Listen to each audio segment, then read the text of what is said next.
Hello, and welcome back to another week. This has been a very interesting summer for me.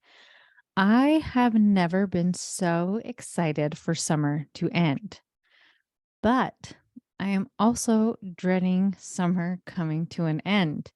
Why, you ask? Well, my son Porter will be finishing his mission and will be coming home in the middle of August. So you can imagine I am beyond excited. He has been serving the wonderful people in the Phoenix, Arizona area for the last 2 years, and I miss my son. So I am so thrilled for summer to be over so I can have my boy home again. So if I'm so excited about him coming home, then why am I also dreading summer coming to an end? Well, when he comes home, 2 of my other kids leave. My oldest son, he, finished his mission last year, and he has been living at home, working really hard, earning money, and he is moving out the day after his brother gets home to go to college. Then my oldest daughter, we have her home this summer. She has also decided to serve a mission, and she is going to serve the wonderful people in the Houston, Texas area for 18 months. So my emotions have been all over the place, super excited and then sad, all wrapped into one. To be honest, I have cried more than once when I think about this. My daughter was supposed to start her mission in September, and then we found out that it got bumped up. Her start date got bumped into August. And my daughter and I had another little cry over that.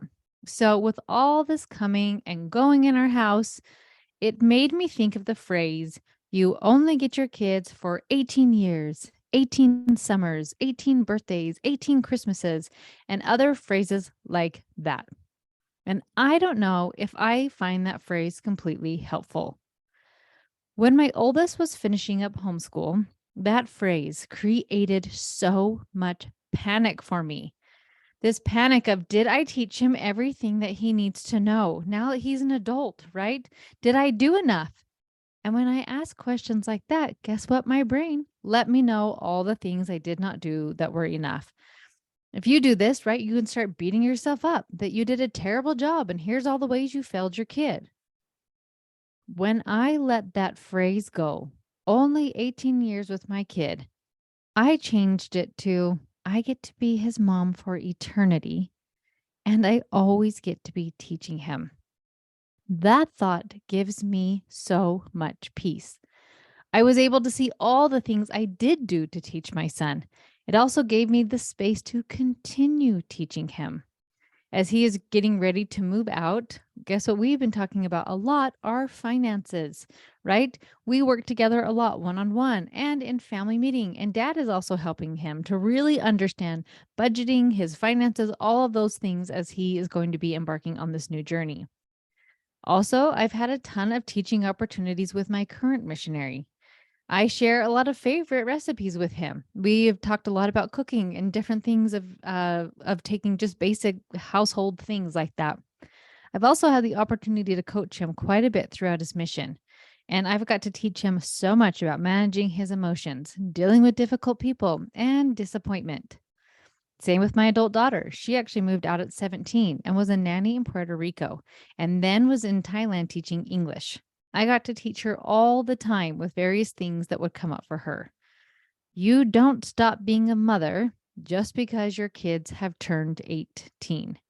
So if that phrase is causing you to panic and you think that you have to get everything done or teach your kid everything, friends, let it go. It is not serving you. Now, on the flip side, here is what I like about that phrase. I like that it helps me to stay intentional with how I spend my time with my kids. The other night, some of my boys were out back in the yard playing wiffle ball. It would have been really easy for me just to go and do my own thing because they were entertained, they were fine, they were happy. I could go do whatever I wanted. But I think of that phrase and I think I'm not always going to have my babies living at home. So I went out, I want to spend time with them. The whole family ended up outside playing kickball and then categories until it was time for bed. It was one of those magical, dreamy summer nights. I have 6 of my kids living at home this summer, and I want to connect, play, and teach my kids because I do know how fast it goes. So, 2 things. If you are looking at your 15-year-old and you're starting to panic and think, I only have 3 years left and it's stressing you out, let those thoughts go. It's not serving you. The second thing is if you find yourself rarely playing and connecting with your kids, then maybe trying to remember that it does go by fast. I try to stay somewhere in the middle of those two thoughts. I don't want to go to the extreme of either one. I've only 18 summers, so panicking and making sure I don't have any time for myself or do anything for me or have any hobbies or interests because it goes by so fast. That's really panicky and it's not really fun. But also the flip side, like I'm their mother for eternity. I can teach them whatever also is like puts them on the back burner. So I do my best to try to stay in the middle of those two thoughts. I am not perfect. I never will be. I'm never trying to pretend to be. So my goal is to just try to be in that middle of being intentional with how I spend my time with them, but also realizing that as I have this amazing relationship and this connection with them, that I get to teach them forever. I get to be their mom always. I hope this podcast episode has been helpful for you and that you are having an amazing summer. I love you so much, and I'll talk to you next time.